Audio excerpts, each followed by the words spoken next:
کسی نے کہا ہے میرے والد صاحب کا انتقال ہو گیا ہے، کیا ہم ان کے نام کی قربانی کر سکتے ہیں؟ اس پر کیا طریقہ کار ہوگا؟ جی بالکل کر سکتے ہیں. نبی صلی اللہ علیہ وسلم نے 2 مینڈے ذبح کی، ایک اپنی طرف سے اور ایک امت کی طرف سے. اور آپ نے ایک دفعہ ایسا بھی کیا کہ ایک قربانی اپنی طرف سے اور ایک ان کی طرف سے جو قربانی نہیں کر سکے. تو اس لیے پتہ چلتا ہے کہ قربانی کسی دوسرے کی طرف سے بھی کی جا سکتی ہے. تو آپ نے مرحوم والدین کے لیے کر سکتے ہیں، صرف ابا سے کر لیں، صرف اماں کے لیے کر لیں، دونوں کے لیے کر لیں، کوئی حرج نہیں ہے. ہاں اب دونوں کے لیے کریں گے تو کیا ثواب تقسیم ہو کے ملے گا دونوں کو؟ یہ ایک سوال ہے. بھائی سمجھ میں آ رہا ہے؟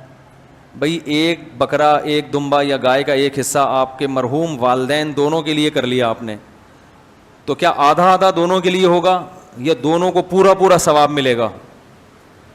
اس میں علماء کی 2 رائے ہیں، کیونکہ اس کے بارے میں قرآن و سنت خاموش ہیں. صحیح ہے نا؟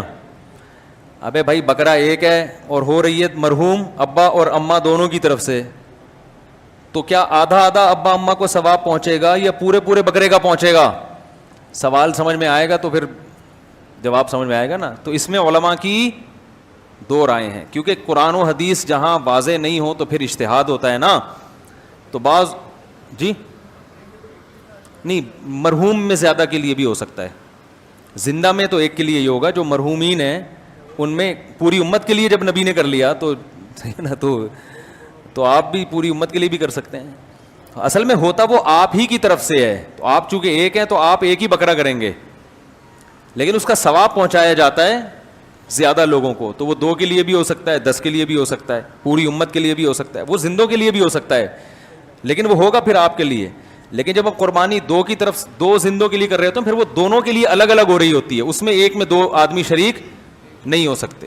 لیکن صرف ثواب پہنچانے کی حد تک جہاں تک بات ہے، تو ثواب پہنچانے میں تو 10 کو پہنچا دیں آپ.